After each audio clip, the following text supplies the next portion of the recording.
Hi, and welcome everybody to the Winner's Circle Sports Betting Channel. My name is Ross Benjamin, your host. It's our live edition. It's Friday afternoon, 3 p.m. Eastern Time, and thank all of you out there for joining us today. As like every Friday on our live show, I'm joined by my trusted cohorts, Mr. Jesse Schule and Sean Higgs. All three of us are at gamblersworld.net. And yes, Jim, I will not say Winner's Circle this week. I said gamblersworld.net. If folks, you don't know how much these guys pick on me all the time. It's amazing. But, I got thick skin and I give it back pretty good. There Too. we go. So, First of all, we can't pick on you because that's like elder abuse in like 37 states. So that right out of the gate, we can't pick on you, Ross. Yeah. Yeah. Anyway, Jesse, how Not are like you? not like the guy who said we're all hacks. Is your name Jesse? I said, Jesse, how are you? I'm doing pretty good, Ross. I know that some people out there might be surprised to see me still on the show, but it's been a pretty good week for me. I'm feeling pretty upbeat right now. Yeah, well, you should because I know I don't know how you did yesterday, but I know you were 6-0 in the previous 2 days. How'd you do yesterday, Jesse? 2-1 yesterday. Got a college basketball winner. Lost with the hockey, which has been going pretty good for me. But yeah, I'll take it. 8-1 the last 3 days. Certainly, I'll take it. What's wrong with that? Mr. Higgs continues to roll. And how are you, my friend? Oh, look pretty good. 4-0 day yesterday. Pretty nice with that. Another football winner and 3-0 in college. I'll take. Although I took a loss this morning though. I had NBC Maryland Baltimore County under 161.5. It closed at 157 and it finished at a 165. There was 30 points with 8 minutes to go in the first. 30 points at the 8-minute mark in the first, and it goes over. Yeah. So frustrating. Sean's number one over the last 7 days at the site, up $3,164. We rank our plays anywhere from $200 a game to $1,000 a game. We only get two $1,000 picks per month, and we only get 6 $500 picks per month. So the majority of those picks are $200, $300, and $400. Sean, like I said, up 3164. He's number one at the site the last 7 days. Jesse is number two, up $1,340. And the guy in the middle is Mr. Yours truly, up $26.49. And then also we're looking at the last 30 days. Sean is number two. The last 60 days, Sean is number two. Sean has made $8,736 over the last 60 days, folks, at the site. And the only one better than him over that course of time is Chip Chirimbus, who's been sizzling hot as well. He's up $9,499 over the last 60 days. I'm number three at a distant 44.67. So I still remain number one since the site's inception. Sean is number three. I've made $9,615 since we started this site. So again, it's gamblersworld.net, folks. We guarantee all our picks, single game, multi-game, daily packages, all subscription plans of 30 days or fewer are all guaranteed that if you don't win, you don't make a profit, we will credit your account back the exact amount you spent on that specific purchase. All right, Scott Christensen said, let's go. And I say that to all the audience out there. Let's go with your comments and questions. You fire away on these archives when we can't answer you immediately. Take the time to chime in here, folks. If you have any questions, any games you'd like to discuss, if you want to get brave and criticize us, that's fine too. I'd rather you do it in this format than in the archive format. Tom, who's a loyal follower here. Hey there, my guys. How you doing, my man? Good vibes. The same back at you, Tom, and all three of us and everybody on this network appreciates your constant support you've shown throughout the time here on the Winner's Circle Sports Betting Channel. All right, guys, we got some NFL to discuss today. Jesse's going to be looking at the Seahawks and the Rams. Sean is going to be looking at that big Monday night matchup between the Eagles and the Chiefs, and I'm going to be looking at the Minnesota Vikings. Two resurgent teams, actually, the Vikings and the Broncos. And I'll be looking at that. That's a Sunday night national television matchup.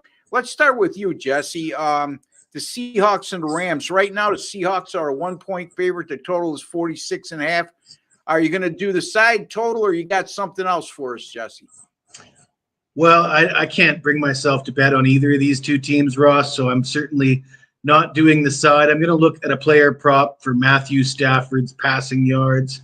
You know, when I first took a look at this game, I thought about you, Ross, and your lectures to me, think like a bookmaker. We got the first place Seattle Seahawks in a revenge spot on the road at the Rams. The Rams just 3-6, Seattle 6-3. Tied for first in the NFC West with San Francisco. I mean, they're begging you to take Seattle here at a pick'em in this revenge game. Obviously, the team with the better record, but I just don't trust Geno Smith. He seems to be reverting back to the Geno Smith we saw playing for the New York Jets so many years ago. And I'm going to look at Matthew Stafford. He's supposed to be back this week. He's healthy. He's not listed on any injury reports. And Cooper Kupp is back in the fray. Stafford threw for 334 yards in week 1 in that upset win at Seattle. And both his receivers in that game, Puka and Tutu, I won't even bother with their last names because it's challenging enough to get their first names right. But they both had 119 yards receiving. Again, Cooper Kupp wasn't even playing. Now you got those two guys and you got Cooper Kupp. The Rams can't really run the ball. They don't have much of a running game. So I like Stafford to be throwing it around the yard. The total is 255.5 yards. He's averaged more than that per game this season. And Seattle's defense, I don't trust him to stop Stafford here in LA. So I'm going to take Stafford over 255.5 passing yards. I could see why. I mean, not only Seattle's defense, their pass defense over the last couple seasons has been brutal. And yeah, Jesse, for the record, I already took the Rams as one of my plays in the Wise Guy contest this week. So yes, you're learning fast, my friend. And as far as pronouncing names, who cares? You know what I mean? It's as long as you can pronounce Sean Higgs and Ross Benjamin, you're good. And it's kind of hard to screw those two names up. Speaking of pronouncing names, Ross, there was a funny comment in the archives about your mistaking the name of Arch Manning and whatever, Eli Manning and Peyton Manning. And the guy says, Rob really shows his age. So he's giving you hell for getting names wrong. Meanwhile, he gets your name wrong in the comments. I thought that was quite ironic. I called him. I don't know what he's talking about. Arch Manning is the kid at Texas, right, Sean? If I'm not mistaken, yeah, the kid who hasn't played all year. Yeah, well, Archie Manning's his grandfather. So come on, man. But he's not Archie. He's straight up Arch. Yeah, he's Arch. His grandfather's Archie, and I said Arch. So. You know what? Whoever made that comment, never mind. I am not going to even bother with that. You don't call him Arkansas. Betty Praver. Hi, Betty. How are you? Thanks so much for my March Madness winnings. You're very welcome, my dear, and thank you for joining us today, and we appreciate you very much. El Dohar. There's my man, El. Good afternoon. Yes. What do you think of the season-ending injuries to Burrow and Watson? I think they're extremely damaging to both of those teams and both of their chances. If they had any legitimate chance to make a deep run or make the playoffs, those have been quickly dissipated, in my opinion. Now, the difference being, and guys, I would like you to chime in on this, difference being Cleveland's defense can carry them a long way in terms of possibly making the playoffs. I don't think they're going to win the division without Watson. Cincinnati, on the other hand, I don't trust their defense as much. So, and it showed last night once again. I had Baltimore, by the way, last night. I think you gentlemen did as well, if I'm not mistaken, correct? Yeah, we all three of us had Baltimore last night. No, I don't mess with Thursday night football, Ross. Oh, thankfully. Okay. It was me and Sean then. Okay. So, guys, what's your thoughts? I mean, obviously, I mean, unless you shock me with the comment to say they either team could make a deep run in the playoffs or win it all without Burrow and without Watson. What's your take on that subject? Well, I saw somebody mention before this Kentucky, South Carolina. What are you betting that game for? Well, South Carolina's terrible. So don't worry about that game. There's better games Sean, on the stick board. to the matter at hand. We'll get to those comments. You posted it and you just ran on from it. But getting to this game, the Watson one. Listen, I like Cleveland. They played with a backup quarterback anyway.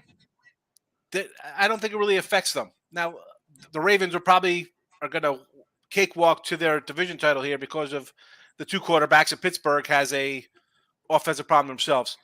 And the Cincy one, yeah, the defense has been sketchy. Burrow hasn't been healthy the entire season. He had like one good game against Arizona, and people are like, oh, he's back. Well, he's been banged up, and now he's gone. And shockingly, they're still posted as a 5.5-point favorite next week over Pittsburgh. If Burrow's playing, it's 5.5. I would have liked him. I mean, how Cincinnati's not outscoring even with Burrow. The defense. What do you take the Steelers next week too for everything? Yeah, it hurts them, but honestly, he was going to probably get knocked out eventually. And the Watson, he hadn't played well all year. And I tried to defend the guy. You've heard me try to defend him. Like, you know what? He was out for a year, gets back in shape. It takes a while to get back in the flow. He's been bad anyway. So is it really a loss to them? The Chubb is more losing him for the year probably hurts more, but they've managed with their backups. So yeah. Any thoughts, Jesse, in that regard? I mean, just ditto what Sean said, but I will add just what a terrible year for quarterbacks, and also what I really notice is none of these teams have viable backup quarterbacks. And what are they thinking? What kind of management is it when you're Cleveland and you're going to DTR this week? I don't know who Cincy's going to go to, but I don't feel comfortable. Jake Browning. I don't feel comfortable with either of these teams' backup quarterbacks.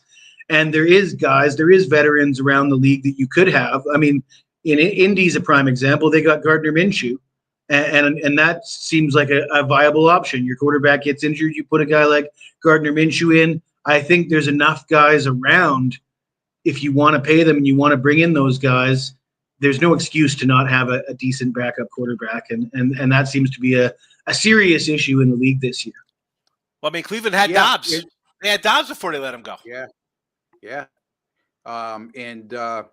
Jake Browning has had one snap in a regular season action in his career up until last night. And DTR did not look good in his debut when he had to fill in the Baltimore game. And Deshaun Watson, in his defense, he hasn't been healthy all year. I mean, he went from recovering from his injury that derailed him at the beginning of the year to the rotator cuff issues and now the shoulder issues. So, again, they're still, with him at 50%, a much better offense than with the other options. Now, DTR did look good during the preseason, but like I said, he failed miserably against Baltimore. But maybe we should give him a pass and see how he looks this week, because Baltimore's defense can make a lot of quarterbacks look bad. All right, here's your chance here, Sean. Now, great show. Thank you, Evan. What do you think about the Kentucky versus South Carolina game? And Sean, your response was there's better games on the board. Yeah, like is South Carolina thinking they win here and beat Clemson to go to a bowl game? The defense has been bad. What I like when I see a game like this, I want to know like what draws so many attention to it. Are they an alum of the school? Are they related to a staff member? Like both of these, like it's just not a game, a 2-point road fave between two not so good teams. It had zero interest on me. It's not like one of those spots like Kentucky's licking their chops because they lost 48-3 last time they played them. There's nothing intrinsic that drives me here. I don't know. Maybe you like it, Jess. I'm gonna say pass on this game. I got no action here. I wouldn't trust either of these two teams. I could see though if you were a guy that likes Spencer Rattler, if you like South Carolina, maybe you think it's a good spot to back the home team here. But I'm not going to do it. Yeah, I definitely don't like Kentucky. I can make a case for South Carolina here, though. First of all, they opened as a 2.5-point dog. They're now a 1-point favorite, despite the disparity in these two teams' record. Kentucky is 6-4 and South Carolina 4-6. And like Sean alluded to, yes, they got their bull hopes alive, but even if they get by Kentucky, they got to beat Clemson next week, who's playing pretty good ball down the stretch. I will say this, South Carolina with that 4-6 record, all 4 of the wins have come at home. Their only loss in that sequence came to Florida, 41-39. And during those 4 or 5 home games, they've averaged just a shade under 42 points per game and over 490 yards per contest. And you look at Kentucky, I mean, this is a team that's flailing right now. They started the season 5-0. They're ranked in the top 25. They're already bowl eligible, so there's not a lot of urgency left for them to play at this point. And quite frankly, I think they're in a potential flat spot here with Louisville up next. Their bitter rival, in-state rival, who's 9-1 right now and ranked number 9 in the country. So I would have a lean towards South Carolina here, and hopefully that answers your question much better than the indecisiveness of my 2 colleagues who do not. And it's not indecisiveness. They just don't like the game. I said the same thing as you. I was just a little less enthusiastic about it. Yeah. And let's say, you put up 47 versus Vanderbilt, 38 Jacksonville State, 37 Mississippi State, 47 Furman. Not exactly the elites or even middle tier teams of college football. But look at Kentucky in their last 4 losses, Sean. Look how many points they've given up. They lost 4 of their last 5. They give them 33 points up or more in all 4 of those losses. Hey, so it's not we didn't like Kentucky when they had a first-round quarterback on their roster, so I'm not going to like them this year either. So. Yeah, exactly right. I mean, all right, Peter Reyes, how's it going today, guys? Pete, always a pleasure to hear from you, and the guys, all of us appreciate you as well, and I hope all is well. All right, Levon Blount. I hope I'm pronouncing your last name right. It's Blount, correct? I would think so. How do teams do before they play on Thanksgiving? They're terrible. They're starving. They're holding out for a big meal. I would say that if you can catch Detroit at home like they are this week, that they're in a better spot than if they had to play on the road and come back home and play at home. Teams that have to travel on a short week, they might be a little more urgent to win on Sunday because that's a difficult task, and they know they're going to be up against it against quality teams like Detroit and Dallas. And who's the Sunday night or the Thursday night game on Thanksgiving? Guys, off the top of my head, I can't remember. But in any event, because these guys are San Fran, Seattle. San Fran and Seattle. Okay. So, again, you want to keep an eye on that. But in terms of Levon, great question. I will try to get you an answer on that before the Thursday night game, the Thursday games on our Monday or Tuesday show. So thank you, sir. Appreciate you chiming in. Does Dallas cover or is it too many points? Thanks. Sean? Yeah, it is. I mean, I'm a Dallas guy. I don't want to lay 10.5 here. Should they win this, sleepwalk to a 30-6 win because Carolina offense is bad, but Carolina does play a little bit of defense, and you can see Dallas kind of not having a good game here. I mean, they lost at Arizona. Not that that means anything, but it's a team you think a 10-point favorite over them. Like they should have rolled easily. I don't want to lay 10. Do I think they win it 24-9, 26-30? Should they cover it? Yes. Am I going to put my money on it? No. And, he mentioned the Thanksgiving game before that. How about the fact you got Washington? They're like a 9.5 point favorite this week, and they're a 9.5 point dog on Thursday. Like, how often do you see that going from a nearly double-digit home fave to a double-digit road dog in a span of 4 days? Crazy. I know. I figured I thought I'd that. Jesse, you ever see something like that before, guys? That's a weird. No, I don't know. A little weird. Short answer, yes. I think I do think they cover. Yeah. Here we go. Right here. Let me post this and we can comment on it. So it's alluding to what Jesse just said before about the Arch Manning. This is the kind of stuff I have to deal with in the chat room. Let's see if that came up for me. And yes, it did. So Yeah, this guy, Smooth 3762, 5 hours ago. I like Rob, but he will show his age at times. That's Arch Manning's grandson, Peyton and Eli nephew. They are his nephews. I'm not sure what I said differently, you know. And yeah, like Jesse said, yeah, I'm bad with names, and you're calling me Rob. So, all right. So let's get to some more questions and comments here. The truth, there he is. How you doing, my man? This has got to be Lenny, but who knows if it's not? Thank you for chiming in. It's definitely a Detroit Lenny burner account. Yeah, the Chiefs have won 14 straight games in November, but I think it ends on Monday. Sean is going to talk about this game shortly. So why don't we leave it and stay tuned, the truth.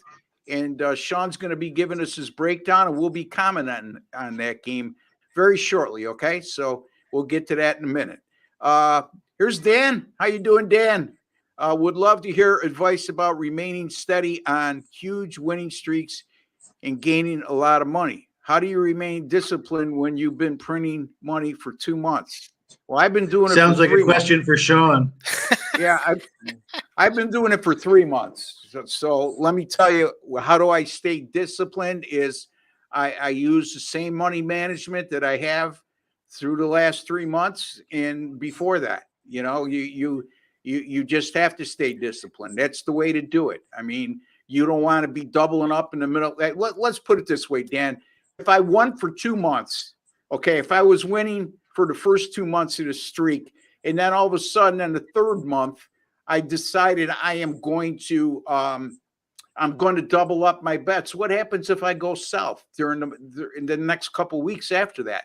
I'm going to give away everything I've earned for 2 months over a 2 or 3 week period.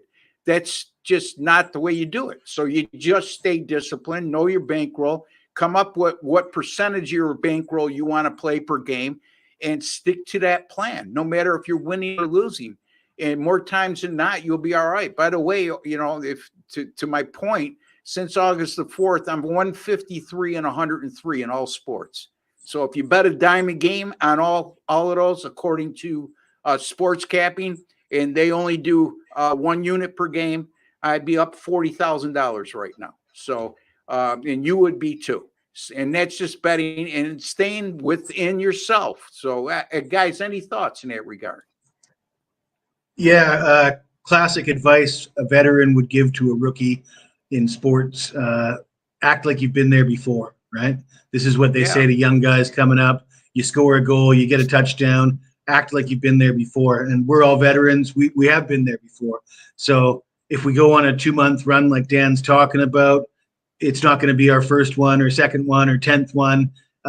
You get used to it. You kind of learn to take every day and treat it the same. And Sean's the grandmaster of that, I will say. He's very good at staying even and just keep on pumping out. We've had this discussion many times, right, Sean, about money management. I think Dan in your chat yesterday, Jesse, about this? Like, I've had a good run, and all of a sudden I'm down, and he went like 5-1 and lost money. I'm like, I just something about a 7-2 day and losing money, props or something. Like what?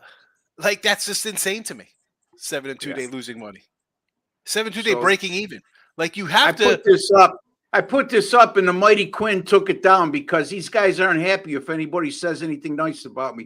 Thank you, Al. I appreciate it because the rest of these apes on the show and in the background don't want to give me, except for Seth. Seth's my man. Mr. Quinn, he's my boss. Yeah, but you know what? He doesn't. AJ Ross does look good for his age. Yeah, well, I mean, I joke he's the oldest cat in here, but he looks. If you know how old Ross was, you'd think he's younger. I've been working for Jim for 3.5 years. He never said a bad word about me. He gets involved with you two guys, and now he's jumping on board that bandwagon. All right, Bears-Lions was 10.5. Then Fields is going to be starting, and the line drops to 7.5. I think Fields is just a mess. Would you guys jump hard on the Lions in this line right now? I don't have a strong opinion at this point on this game. It's definitely a great question, Scott. And Jesse, any thoughts in that regard? Yes and no. I agree with what he's saying about Fields. I thought that Badgett kid was playing all right anyways. But am I going to jump on the Lions? No. But I agree with the sentiment, and I agree with the direction he's going. Yeah, I mean, again, Detroit -7.5, Sean. They're red hot right now. They're beating quality teams. We know the Bears have been a mess. On occasion, they put together a quality effort. Yeah, that kid Badgett, he had the one bad game against New Orleans where he threw 3 interceptions, but 2 of them he was pressing because they were so far behind. But in any event, I mean, with Fields coming back, make no mistake, they become a more dangerous offense just because of his mobility and the ability for him to take a broken play and turn it into something positive. But anyway, Sean, what do you think? Yeah, listen. Early line, I wish I would have grabbed it at 10.5, 10, 9, 7.5. I'm like, ugh. Like I don't want to take the Bears 7.5, but I don't want to take the Lions to 7.5 either. I think this is a bad spot, right? Everybody just saw them last week. They put up a bunch of points, and here comes the hype. Lions, so they make it home field advantage. Here we go. This would be a spot where I'd lay off them or fade them. I kind of like the Bears here. And you want to take the Lions on Thanksgiving. That's where I think you'll see them kind of shine. This is a flat spot. They're off the big Sunday game in LA, put up, 40-something points. Everybody's like, 40 points, and the Bears score 14 points a game, 15 points a game, blowout. Joe Flacco. I was just really, Joe, why? Why bother? Why? Yeah. Why? I if don't get it. You're starting DTR because you're like, you know what? He's got a lot of upside. Let him play. Why the heck are you signing Joe Flacco? What? Yeah, why? If PJ Walker hurt, or they opted just to use DTR. They said they're using the young kid because he's got better upside. We draft him, and that's fine. And if he wets the bed and he goes right, so hear me out, Walker Sean. at halftime. Hear me out, Sean. Okay, if you're going to use DTR over PJ Walker, who's got more experience, then why would you sign Joe Flacco? It would make no sense to me. No sense. It makes no sense to me either. For what, an emergency? An emergency number 3 QB? Why? Yeah. So again, I just feel like there's dozens of guys laying around that are better than Joe Flacco. I'd rather have Taylor Heineke or these kind of guys. But you can't trade for him. They're not getting them. No. You're not getting Teddy Bridgewater. You're not getting Andy Dalton. For example, he's not laying around Tyler Heineke. He's starting this Sean. week. He's starting. Starts for a all right. Hey, guys, know it's NFL Day, but what do you think of Oregon State laying down tomorrow as the program would make several million by not playing sports? Oh, get the heck out of here. Right now. Yeah. We're gonna lay down because everybody else is leaving the conference, but we'll make you guys look good. Sure. Yeah. No, them of all schools, between it's come on. All right. Oregon State by 25. I mean, are you kidding me? Like there's 2 teams left in it, right? Are they left in the Pac-12? Who's left Washington in the State and Oregon Washington State and Oregon State. They just won the lawsuit this past week, as a matter of fact, against the Pac-12. So there you have it. The chances, look, they very well may lose the game. Okay, Washington's an excellent team. Obviously, they're 10-0. We already talked about this game earlier this week. All 3 of us, I think.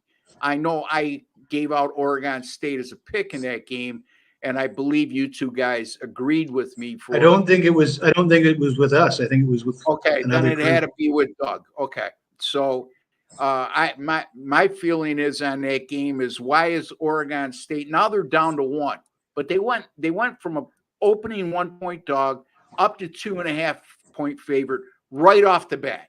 Okay, now you got a 2-loss team against a team that's 10-0 and vying for a national championship with all intent and purposes.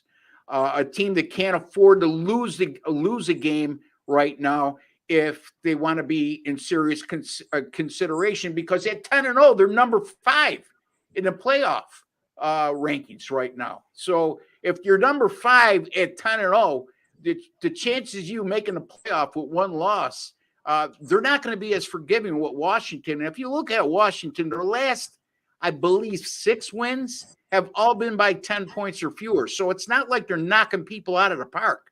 But you guys want to chime in with that? I'm sorry. I thought it was you two that were on with me, but obviously not. So, Jesse, your thoughts? Yeah, I mean, it's a typical game that Ross says, think like a bookmaker. And, Oregon State opening as a 2-point favorite says everything you need to know. And I agree with that.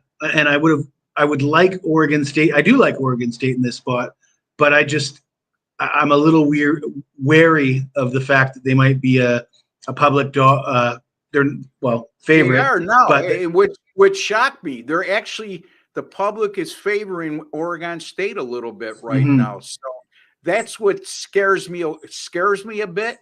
But again, trusting the odds maker, Jesse, the opening number, even if Oregon State was +1, wouldn't that line alarm you a little bit or jump out at you a little bit? I know Oregon State's 8-2; they're no slouch, but with all being considered, they're playing an undefeated team that can't afford a loss and on the cusp of making the college football playoff. I mean, I guess the public's getting sharper, and everybody knows that Corvallis is the place where dreams go to die. I don't know if I want to go to the bank on that, though. I mean, Washington still. I don't know. It's a game that I want to watch. I don't have action on this game. All right, Peter, bear with us 1 second here. We'll get right to you. Sean, your thoughts real quickly. Well, I have a top preview on this, and I'm number 1 in college football on the site here, so go get it. Yeah, Peter. He definitely is. And this is Peter. I mentioned yesterday that at Sports Capping they have a rankings after this past week of football combined, NFL, college football, and I mentioned I was number 2 out of the 70 or 75 guys they have at that site. Sean is number 3. Right behind me. So all it takes is a good week for him and a bad week for me. I hope we both have good weeks, though. All right. Let me get back to Peter here. Sorry, Peter. Hey, guys, what do you think JMU covering the 10 against Appalachian? You know what? It scares me a little bit because Appalachian State, if you look at their overall record, they're not having a very good year, Sean, but they've been coming on a little bit of late. They haven't lost a game by more than a touchdown yet.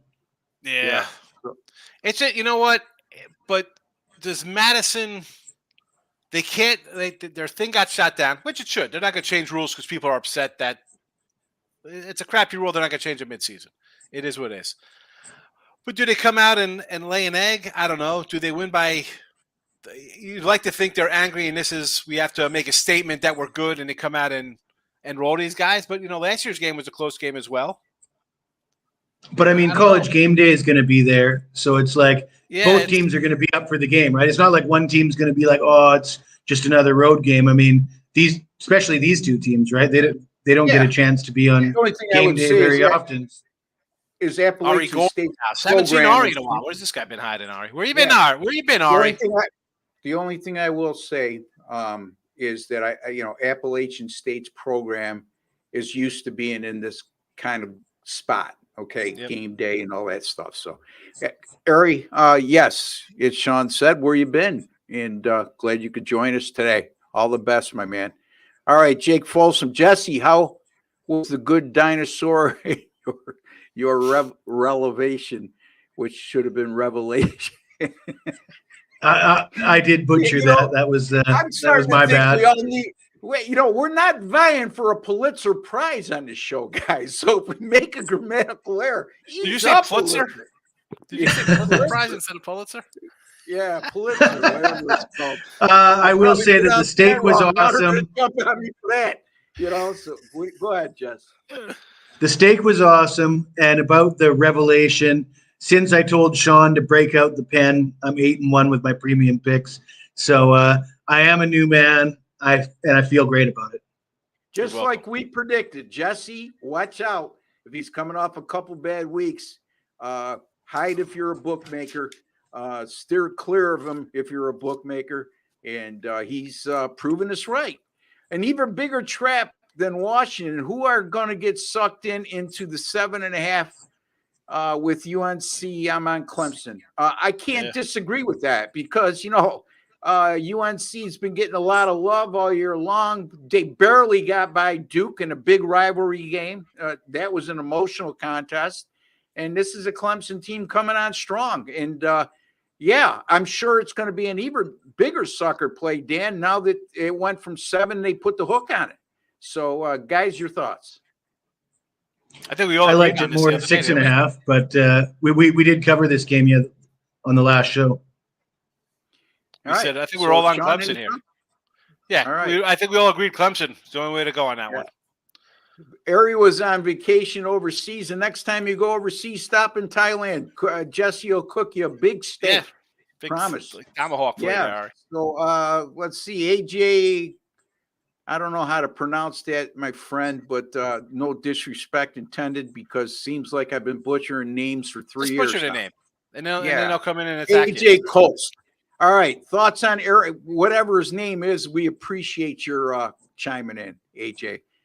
Thoughts on Arizona -1.5 against Utah. Really tough call here. Sean, you talked about this earlier this week. Yeah, we did do this, and I like Arizona. And listen, Utah, better coach, and they kind of are always there. This is not a knock on Utah at all, but they've had a rough little run. Tough. I don't know what they have left in the tank. Where Arizona's showing a lot of heart here, man. Who's expecting this out of Arizona? Like, this is what people in Colorado thought was going to happen after they started 2-0. So I'm going to go Arizona here. I still like 1.5 money line. Let's go. And Sean mentioned earlier this week, how much does Utah have left in the tank? Well, that wasn't a physical reference. That was a mental reference, I believe. I think that's what you were implying. Yeah. Correct, Sean? Yeah, because this team is as physical as they come, and they'll continue to be physical as long as their head coach remains in place. But boy, they've gone through a tough ride here, losing a few up games. And down, roller coaster. Yeah, exactly. I mean, the USC game to the bitter end. Then you get trucked at home, Oregon. Then you roll Arizona State. Then you're in another dogfight last week against Washington. And it's like, come on. There's no Pac-12 for you. There's no championship. That's a tough spot. Hey, Jake, how you doing? I think he's talking about the relevation. He thought I said that on purpose because of a movie, and I wish I did, but no, it was a legitimate error.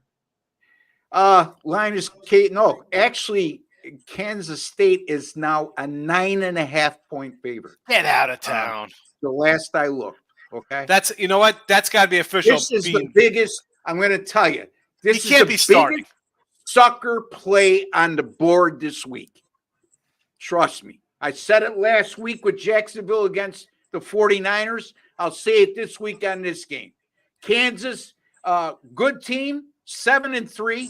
Kansas State, 7-3. Identical records, both ranked 23rd and 25th, respectfully.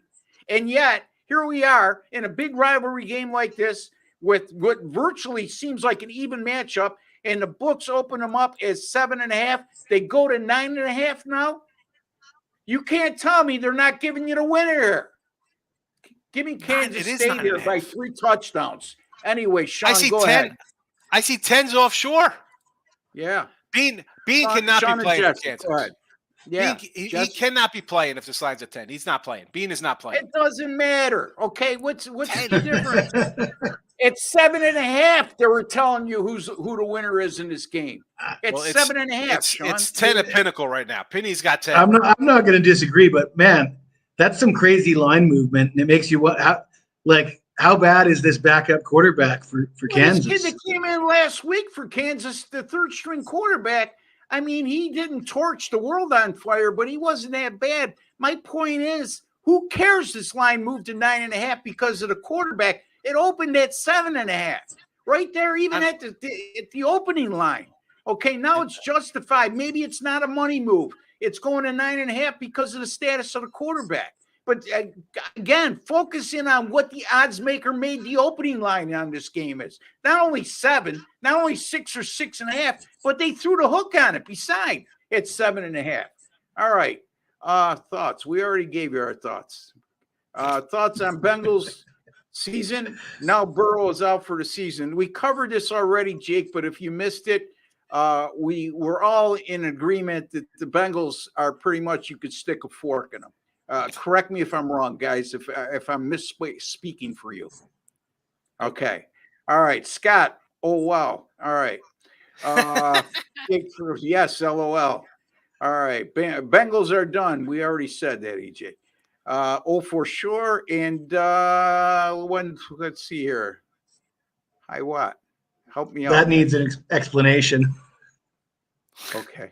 That's an Boy, explanation. I'm glad I got these youngsters at 50 years old with me. Okay, he screwed up typing. The next one is what he meant to say. The next one. I'm not Yes. sure. His Here next- we go. Highest alternate line. Highest come on. alternate 90.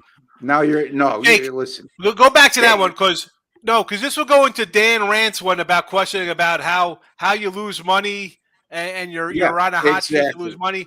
This is how you lose money when you're doing well, when you start going alternate lines or bigger paydays. Listen, if you spot a line you think is off, okay, or you spot a line where you think the perception is going to be take the underdog, why would you want to press the issue? Especially, look, I can understand. No, I can't understand. But if you're going to do that, you do it with an underdog because you're so confident the underdog's not only going to cover, but has a realistic chance to win. But when you're laying 9.5 already, why do you want to lay 14? Come on, man. That's how you're right. Sean, you're 100% right. All right, KSU, Ari, thank you. Oh, he's got the lock emoji. There's the kiss of death. Break out the pen, Sean. Yeah. Ari wouldn't pull that on my show. He knows better. Put a lock emoji. Yeah, sorry for the screw up. Jake, that's okay. That's okay, Jake. Because when I screw up on a name or Sean or Mr. Relevation up there screws up on Revelation, you guys are all over us. So we're not going to be the same way, Jake. We're going to be a better person and we're going to say, don't worry about the screw up. There's a lot worse things that can happen in life. Not a lock, but locked in. Okay. Ari, good job, buddy. Appreciate you, man. Jake put another one. I have never played alternate lines. Thought I'd ask, so thank you for the info. Yes. Sorry, Jake. I think you know our answer on that. It wasn't meant to be personal. It's just, the old saying, look, you could be sharp, but don't be greedy. There's a fine line between the two, right? You could be sharp but not arrogant. There's a fine line between the two. All right. So now we're going to get to Sean's game. And it's a good one. It's the Eagles and the Chiefs. Everybody, the rematch of the Super Bowl last year. The Chiefs right now a 2.5-point favorite, Sean. And the total 45.5. It came down from 47.5. Okay. So, 40. And again, let's hear what you have to say. So it's 45.5. And I'll tell you, it was 49 on Sunday when I gave it out. It's a premium pick on our site here. It's 48.5, folks. I'm sticking with the under on this game, 45.5. Why? Someone mentioned Mahomes winning 17 straight games, whatever record he has here for November wins. The illusion that Kansas City just is consistently putting up 38 points per game now. They are not. They give up about 18 points a game, 19 points a game. You throw out the 41 spot they dropped on Chicago, they're scoring like 22 points a game. They're a defensive first team. Off a bye week, I expect defense from not just them, but the Eagles as well. That's a team that has not played well, had a single great game. I mean, you want to say the Dallas game was a good game? That was kind of ugly on both sides. Dallas could have won that game as easy as Philly won. We've not seen the complete Eagles game. The rest will help them, especially on the defensive side of the ball where they're banged up. Hurts is a little banged up. I'm sticking with the under here. The Chiefs, again, all last year, no one looked at this defense. The defense has this season carried them. This is not a elite, crazy offense. Who's the receivers? Go ahead. Give me a great receiver. All right, Kelsey. It's a two-man show. They're not putting up 38 points. The Eagles aren't putting up 38 points. Take the under. Don't over. And this has nothing to do with, you got to follow these trends on primetime. Forget that nonsense. We got to look at stuff individually. And then if you want to put that on top, as Ross suggests, you got your pros and cons of why we're doing things. Yeah. That's fine and dandy. Just look what's right in front of you on both of these teams. Defensive teams. They're defensive squads. Yeah. I think Kansas City's defense is the best they've had. And they even better than the two teams that won the Super Bowl. And I know that's a little absurd to say because let me quantify that, okay? I'm saying that because I think their offense during the 2 Super Bowl years was vastly superior to what we're seeing with this product this year, okay? Even with Mahomes. And I think, Sean, that's what he was touching upon. They just shut down Tua. Everybody talks about Miami, right? I say this all the time. Miami, you scored 70 points. The offense, even with a bye week, still leads the league in scoring and offense, playing one less game than other teams. Scoreless. Miami scores when the Eagles' defense is pretty good, Jesse. Exactly. But I'm saying, that's how good this defense is playing right now. The high-scoring team in the league is scoreless until it's irrelevant, and then they score some garbage points at the end to make it look like it's a game. Yeah. All right. This is another example of and again, Sean likes under 45.5. That's our official pick on the Kansas City and Eagles game. All right, this guy here. This is what I'm referring to. 15, and this was in reference to the podcast they did yesterday with Paul Bovey and Chip Chirimbus, and Jesse very valiantly stepped in and came to our defense. And I'm going to let him handle this. 15 hours ago. I love how these channels that talk about betting lines always bringing up history of games played in previous season as if it has any effect on the outcome of this game. Jesse. Yeah, I let the guy know how I feel about this, because I don't talk about these angles myself, probably because I don't have the same database that you guys have to pull up these stats. And I do agree with the first part that without knowing the exact situation of these previous games, it's easy to think to yourself that, how relevant is it about these games from past seasons? And I pointed out to him, it is relevant because you're using it as how the bookmakers treat such situations in the past, and what numbers they come up with in these situations. And that is what's relevant, not the actual teams themselves or the players. See, this is where people lose concept, Sean, between an angle and a trend. A trend has to do with a specific team. So anybody who's ever heard me talk, I put very, very little into trends. It's not like the old days. The old days when there was no free agency, and I don't know if you guys could even remember that era. Teams, the core group of the team was together for 10, 12 years. That's not the case anymore in the NFL. In college football, there was no transfer rules. Okay. If you did transfer, you had to sit out a year. So how many kids wanted to put their hand up and say, I don't like it here, I want to go somewhere else, and I'm willing to sit out an entire season to wait to play for another program? There was no red shirting.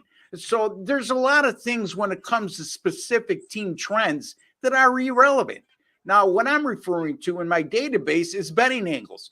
Like Jesse has said on many times, and Sean has reiterated the point on several occasions, is you don't get married to one aspect of handicapping when you break down either a college football, NFL, or any other mainstream sport that you are privy to having past results and being able to spend 15 grand back in 2007, which what does that equivalent to now on a database like I have?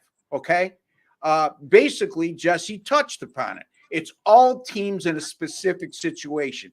It's how the odds maker reacts to what happened the week before. And don't kid yourself, within all that is also how the public perceives that line and sees it, because the public, in my mind, has a very short memory for the most part. Not everybody, but I will say on a majority of the occasions, the public is looking at what happened last week and not looking at the entire picture. And that's what the NFL betting angles or college football betting angles I refer to on occasion when I think they're relevant. They have to make sense too. Okay. So in any event, Sean, you want to comment any further on that? You're muted, Sean. You're muted, buddy. It's a dream. We can't. He has a second set of comments underneath. It's long. It's a lot of stuff where he kind of pinpoints different things. Now, I agree. Like, you can't really. There's a limit to where I look at relatively. last season or two kind of close, right? Are the same coaches, the same kind of Again, we're systems talking and about stuff? a specific team, buddy. Yeah, We're not talking like, about specific teams. We're you know, talking I about used to- league-wide. You used You to know? run into college hoops. Like, let's just talk about the old Big East, Syracuse, Georgetown. You just knew how those teams were going to play because the coaches were there for 30 years. You knew. I could go back to 1997 and the game would play out the same way in 2004. It wasn't changing between Louis Carnesecca and Raleigh. You know what? Well, buddy, Now, again, obviously- we're talking about specific teams. Yes. You're talking about specific teams and Well, yeah. coaches. I'm not. Well, I'm not. I know, I don't but- care who the coach is.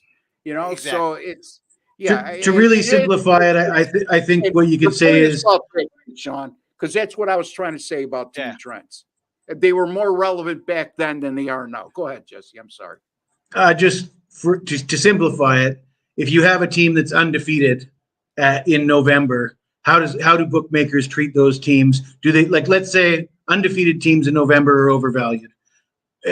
We can't compare the teams from 2-3 seasons ago to the teams today, and we don't need to. All we need to know is if bookmakers overvalue undefeated teams in November, we can apply that to these situations this year, and it is relevant.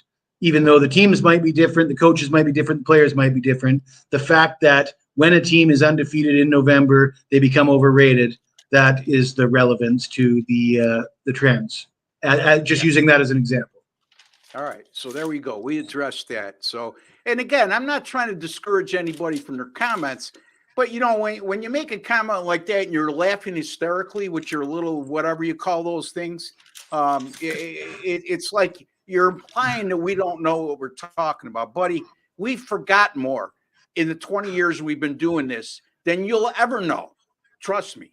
Anyway, Ari, unders, he was mentioned at 11-1 on the unders on Monday Night Football, and it went over last night for the first time. Again, that's, is that relevant? I think it's more coincidental than anything. You know, there's a difference between relevance and coincidence. And I think these plethora of unders, if you look at the entire NFL season, when you go unders. Yeah, it's, I know as of 2 weeks ago, we were talking about 60% of the games going under. Again, and I mentioned this before. I've said this for us about the unders. Look at the quarterbacks. I say this all the time. Oh, he's a good quarterback. Well, he's a top 5 draft pick going to a bad team with a new head coach. How good are you going to be? And now you're seeing the repercussions of this because there is not an elite group of guys who are, Rivers retires, Manning retires, Brady retires, whoever. Insert guys who don't play anymore. Roethlisberger.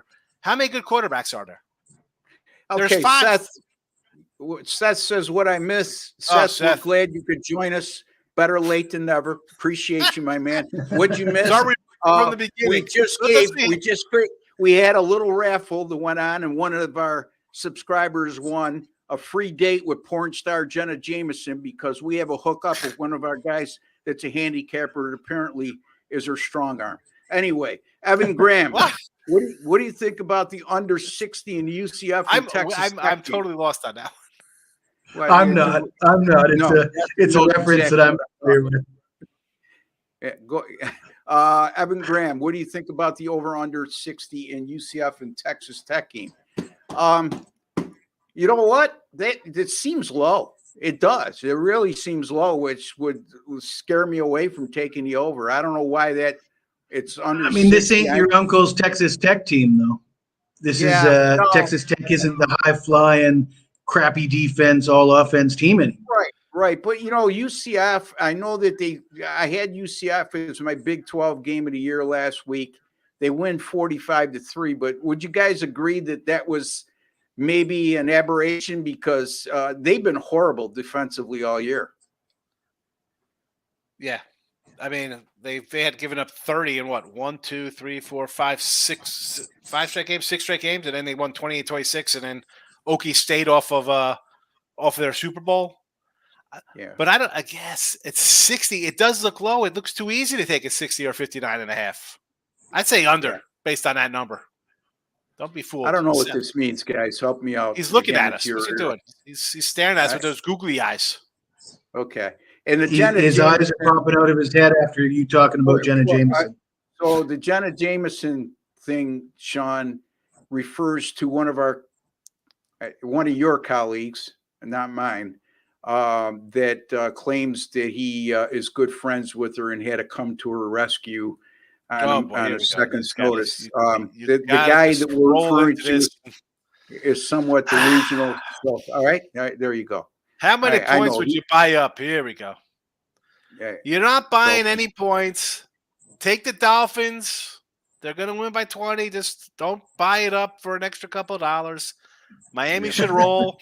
Off a bye week, totally embarrassed in Germany. The Raiders just beat 2 trash offenses, 2 trash teams, 2 trash quarterbacks. And here comes, I just mentioned, the number 1 offense in the league, even having a bye week. Yeah. It's a get-right spot for Miami here. Yeah, 10.5 opener up to 13.5. Jesse, your thoughts? Wish I had got in earlier, but missed the boat, so I won't be playing this game. Jenna is 50. Ooh, yeah, you like Scout, like you would turn her down. Anyway. Oh my goodness. Scott, thank you for your service. I'm sorry that you got to attack our veterans, Ross.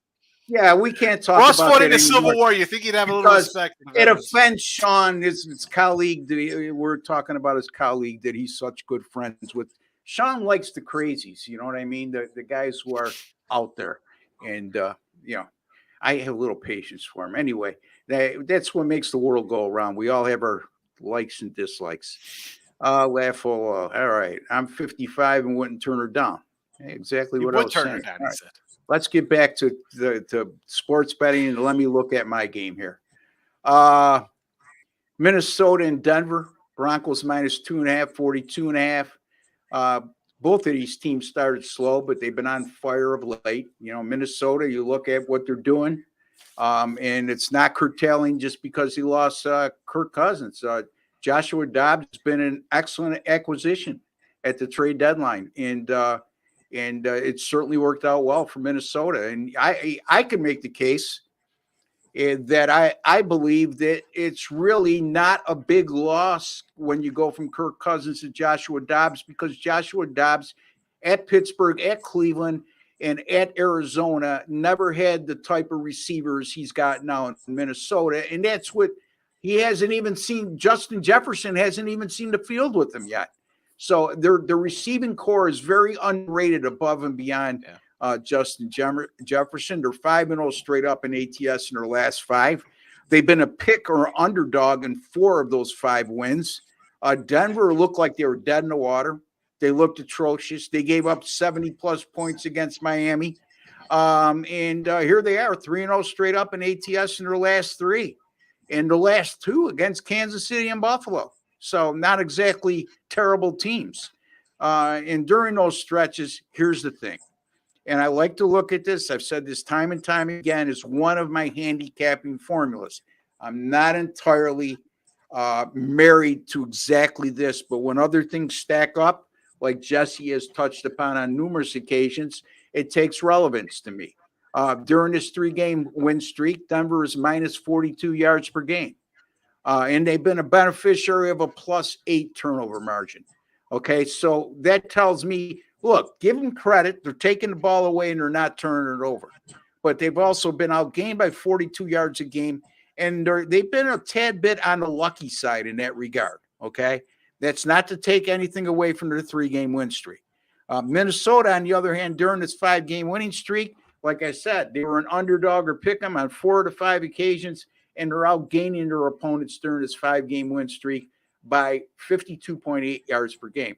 Here's the other thing. The people, Minnesota lost their opening road game to Philadelphia, 23-17. By the way, they covered that game, but they covered it with a backdoor cover. Philadelphia was much the better team on that day. But since then, the Vikings are 4-0 straight up in ATS in their last 4 on the road, winning by 7.7 points per game. So they've been a very good road team all season long, to this point anyway. And since the 2021-2022 season, this is a Vikings team that's 4-0 straight up and 3-0-1 against the spread. 4-0 straight up being the key number there because they're an underdog here on the road when coming off 3 or more wins. So they've had a history in this particular spot of winning. Now, I said let's not get caught up with team trends. This, again, I look at recent team trends, and it's been the same coaching staff for the last 2 years. So that is probably the smallest amount of thing that I would use in reference to making this pick, because I'm going to like Minnesota here, plus 2.5 at Denver on Sunday night. That's a Sunday night game, by the way, folks, 8:20 p.m. Eastern time kickoff. Sean, your thoughts? Yeah, I'm going to be against you there, man. I like Denver here. I know it's a short week, Monday night win, but that's a game they could have easily lost. Right? They get the extra man on the field, keep going. They've kind of turned it around a little bit here. I'm going to look at the home team. I don't like that they're not favored by 3. I'm still old school where I think home team should be favored by 3 minimum. But I like what I've seen out of Denver.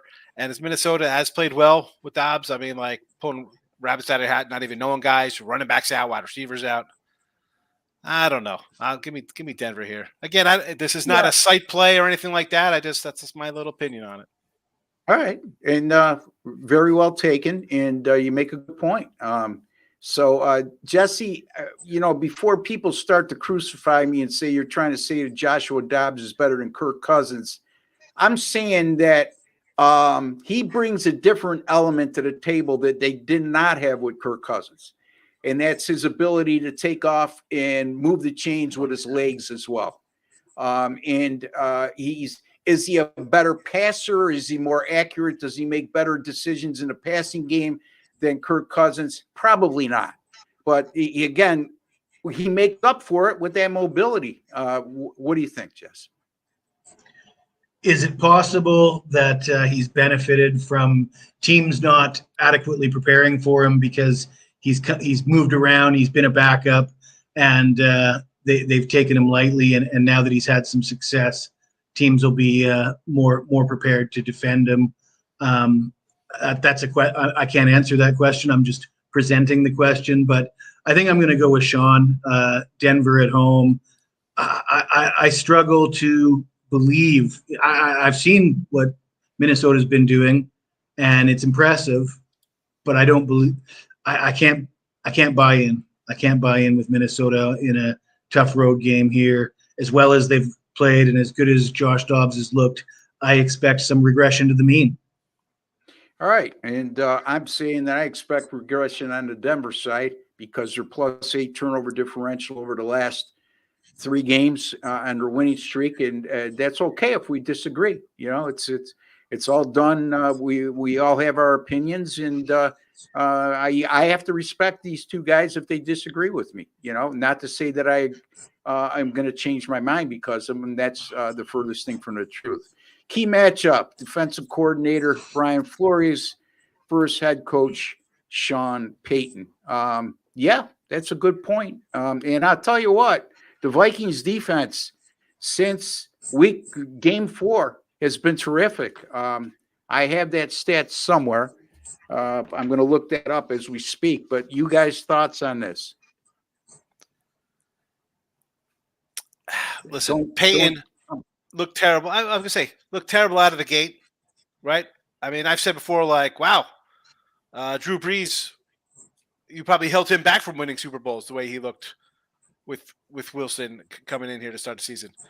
But they have turned it around a little bit. And as Ross is going to look up his stats here, Minute defense didn't look too good to start the year. And, the whole thing coming into the year was they broke into every lucky break last year with turnovers and this and that. And it didn't go their way the first half of the year, right? They were losing, fumbling inside the 5-yard line against Philly. All types of nonsense worked against them. Now the defense has been decent. Offense is coming around, even missing guys. I mean, it's a dangerous team.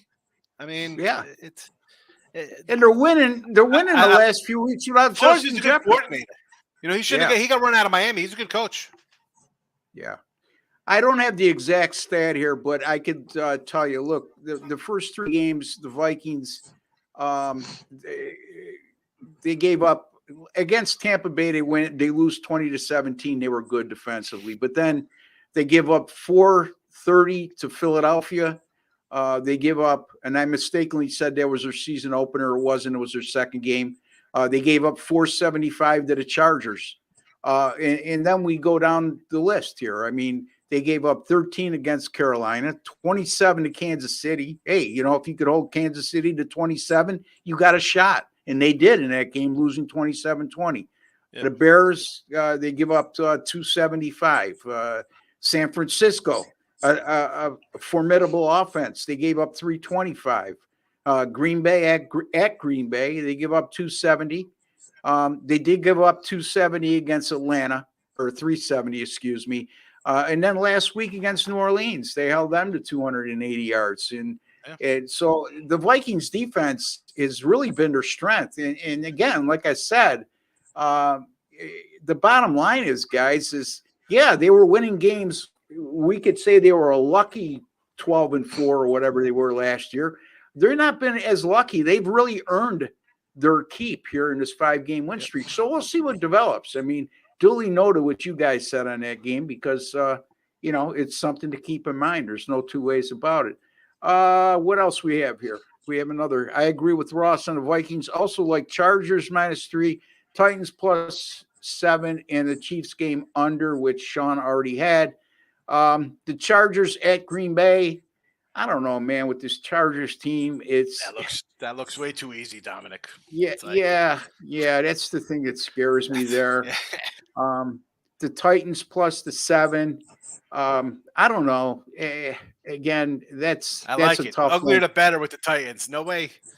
Like I said, and I'll say it again, Jacksonville's a fraud, guys. Come on, 6-3. They're the only bigger fraud than Jacksonville right now is Pittsburgh.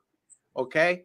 And I know that people are going to chime in and say, well, yeah, I'd rather have a 6-3 Pittsburgh team that's overachieving rather than your Bills at 5-5. And look, I can't argue that point. I would rather be 6-3 than 5-5 as well. Right. So, but what my point is here, okay, is when you see a team virtually at an even point per game differential with a 6-3 record, and they're getting outgained substantially every game like Pittsburgh is, it's just, to me, not sustainable over the long haul. That's my point. But any thoughts, guys, in that regard?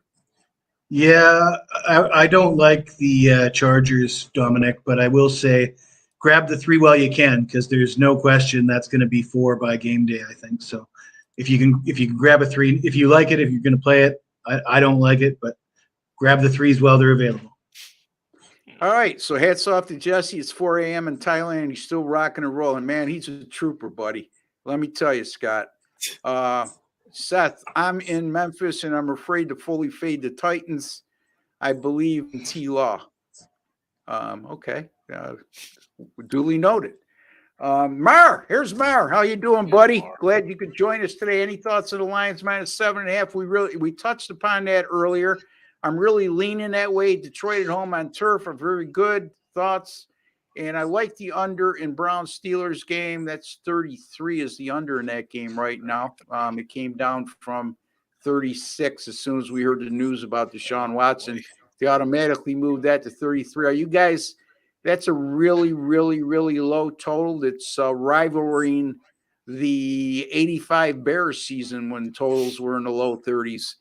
I'm not willing to ever go under a total that low in the NFL because it can go over by mistake. And I say that because if it's 33, the defenses are good. The offenses are inept or a combination of both. And if the defenses are that good, we've seen it with Pittsburgh this year. The Cleveland game, they scored 2 touchdowns on defense. Anyway, Sean, your thoughts? I was going to say the same thing. I mean, this game could just go over by accident when you got a now rookie quarterback facing Tomlin. And say whatever you want, they're winning ugly and they're getting out-yarded. The guy finds a way to win. The defense always shows up for them. You mentioned the Cleveland game. And on the flip side, Cleveland's got a pretty decent defense that could maybe force the Steelers into some bad plays and short fields for either side. So I like the over. I know there's like the saying of like the lowest total like this, you're thinking you just got to go over. When you see some crazy 54 in NFL, you just got to go over the total, like whatever the highest total is lowest. This one, I like the over. I do. Yeah. And the saying is, if it's this low, it's for a reason. And yeah, it is for a reason. And is it justified? at this particular moment in time, considering the quarterback situation in Cleveland and both of these defenses, absolutely it's justified. This kid from Cleveland come in and throw 2 pick sixes in the first 46 seconds of the game. Yeah. Or a strip sack fumble, TJ Watt to the house. I mean, this game could really be over by halftime. This game could be 2017 at halftime. Well, yeah, and DTR, when he faced Baltimore, look at what he did in that game. Nothing, okay? Yeah. And he turned the ball over. And I think the kid has some potential. But his first 2 starts of his career against Baltimore and against Pittsburgh is a little unfair to make judgment. We'll see how he does, though. I mean, yeah, the Baltimore game's in the books, but we can't take anything for granted what we're going to see in this game coming up, Jesse. Can I get a little off topic here? When we're talking about low totals, and totals are low for a reason. In college recently, we've seen the Iowa games, the totals going down to 28.5 and record low totals. And I'm sitting here thinking to myself that it annoys me seeing the bookmakers bring the numbers down that low. And I really have this what I'd really like to see in a game like that with the total set at 28.5 is a 7-0 game with about 2 minutes to go in the fourth quarter. And they get a tying touchdown to make it 7-7. We go to overtime. Both teams score a touchdown in overtime, and then they kick a field goal to make it land on 30-31. Yeah, that would be like poetic justice for these underbettors that are going under 28.5. Yeah, and it could very easily happen too, if you could envision it. All right, Mar, I hope we answer. And Mar, we talked about the Lions earlier. If you want to look at the archive of the show, but basically all 3 of us chimed in to say we're not really sold on the Lions at -7.5 in this spot, but it's not like we were willing to take the Bears either. Cowboys back-to-back big blowout covers. Yep. Okay. They should get there. How you doing, Torque? Glad you could join us today, guys. Anything? We already said, they should. I think it gets there. I just can't pull 10 on Dallas. Mar says he got it at 34.5. Well, yeah. Still like if you bet under, Mar, you're still talking about a low number by NFL standards. I mean, I guess if you like the under 34.5, it's a lot better than 33, right? All right, Torque, the Cowboys should win by 21. The Panthers' offense is terrible. Yeah. There's a scoop. Dallas should sleepwalk to 27 minimum. Yeah. So, and anyway, again, laying close to 10 on the road to the NFL is not what I like to do. So that's. I mean, their offense is terrible. Okay. I just be real careful about laying these double-digit spreads in the NFL, especially on the road that Sean just said. But I looked in my database going into this week, double-digit favorites between 10 and 13 this year in the NFL. I believe we're 8-2 against the spread so far, which is unusual, but it happens. All right, so it's time for us to almost wrap up here, guys. Glad you could all join us today. Go to gamblersworld.net. That's where you'll find all 3 of us. Right now, we're the top 3 guys over the past 7 days at the site. I mentioned Sean, number 2 the last 60 days, number 2 the last 90 days. Jesse is 8-1 over the last 3 days. So he's coming on like a gangbuster. You better watch out for Jesse going forward. And what better time to buy a 3-day package than right now? I mean, you can get the Saturday, Sunday, and Monday games. You can get Friday, Saturday, Sunday. A lot of college football, a lot of college basketball. If you like to bet a lot of games, Sean is your guy. He's been red hot over the last few months, and he's a volume guy. So you could find Sean there too. Don't forget, you could find me there as well. 153 and 103 since August the 4th. I think with that kind of record, 60%, dime players over 40 grand because I don't lay big juice. And, I think that if you want to make a long-term investment in me, it would be a wise idea. If you want to make a long-term investment in either one of these gentlemen or all the other 7 great guys on our site. Askheim Sports having a great NFL season right now. And also Chip Chirimbus is red hot. Matt Fargo's there, and the list goes on. Paul Bovey, who's on with us every Thursday. You see how sharp he is. So, all right, and we'll take one question here. And that's Sean. Let's take Clemson. Hey, okay. All right. All right. So there you have it, folks. Jesse, comment ahead of mine. there's a like button underneath, Jesse. Smash that like button. Just a small token of your appreciation, folks, for the time and effort that we put into bringing you a quality podcast. And more importantly than just giving you free pick winners or free picks in general is the fact that these discussions, we hope that it prompts you to be a smarter sports bettor today than you were yesterday. And it goes for every day you watch the show. I know I become a smarter sports bettor just by listening to these two guys that work with me every day. And I would hope they feel the same about the other two they're working with. And I'm sure they do. So again, folks, he got a new haircut. Looks like the white Mr. T. Yeah, it looks like he's got a tomahawk. Anyway, in any event, also, folks, you'll see a subscribe button. If you're watching on your PC, you'll see a WC logo. That's your subscribe button, bottom right-hand corner of your screen. Click on that. That'll get you subscribed to our YouTube channel, which is absolutely free. There's no strings attached. And if you're on your mobile device or your smart TV, there's a black subscribe button underneath. Just click on that. And for you new subscribers and those of you who have not done this already, and there's a lot of you out there who have subscribed already and haven't done this, we appreciate each and every one of you. But go into your YouTube settings and click on that alert notification bell for the Winner's Circle Sports Betting channel. You'll be notified immediately upon us releasing any of our podcasts right here on our great channel. We'll be back on Monday with Doug Upstone and myself. These guys will be back with me on Tuesday, Wednesday, and again next Friday. Until then, folks, for Jesse, Schule, Sean Higgs, and Ross Benjamin, take care and God bless, folks. See ya.